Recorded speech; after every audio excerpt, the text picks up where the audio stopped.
Chaudhary, good morning. Pritam Chaudhary, morning में आप प्रीतम चौधरी, क्या कर रही हो? हरिहरपुर, हरिहरपुर, अरे बताइए ना खुल के। मैं सोती हूँ पलंग पर, अच्छा। वो सोते हैं तराई पर। मुझे पसंद है चिकन मटन, उनका ध्यान है गौरई पर। अरे आप किसका बात कर रही हैं? हमको कुछ समझ में नहीं आ रहा है। क्लियर बोलिए। जब से पप्पू पैदा हुआ है, अच्छा तो हमको कुछ नहीं फायदा हुआ है। जब से पप्पू पैदा हुआ है, हमको कुछ नहीं फायदा हुआ है। पहले जैसा गोदी में अब मुझको नहीं वो भरते।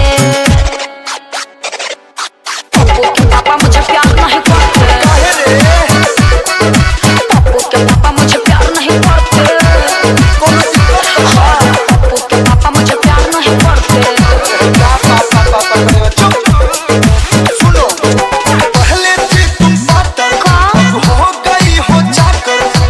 समझ रही हो ना? थोड़ा थोड़ा पहले थी तुम पातर, अब हो गई हो चाकर। आजा ने पकड़ा कि नहीं कल बचे थे मरते मरते। अरे ये क्या बोल रहे हो? अरे वो कहा है कि कल आपने ऐसा हक किया कि उनका सांसें उजिया गया था। छुपिए देवर जी। इसलिए भैया मेरे प्यार नहीं करते। इसलिए भैया मेरे प्यार नहीं करते। तो मैं क्या करूं? मॉर्निंग में हनी डाल के हॉट वाटर पिया करो। हनी? अरे मध रे, मधुमक्खी के छाता से निकले लगा। अच्छा। रामदेव जी का शो देखो कर रही हूँ योगा। जल्दी से पतली हो जाऊं, कोई दूसरा सलूशन होगा। हेलो गूगल, पतला होने का उपाय बताओ। हाँ, सबसे पहले तेल मसाला भौजी छोड़े के पड़ी। अच्छा। चावल रोटी से अब मुंह सहारा मोड़े के पड़ी। आही दादा, तो हम का खा के जियब हो?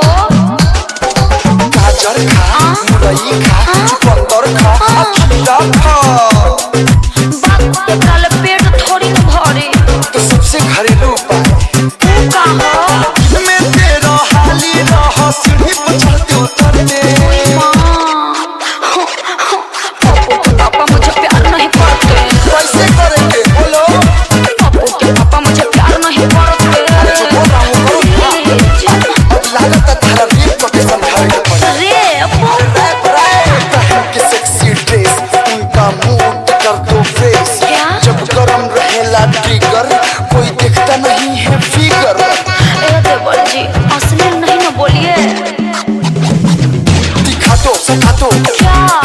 लाज का पर्दा हटा दो। नो। तुम क्या चीज हो भाभी, मेरे भैया को बता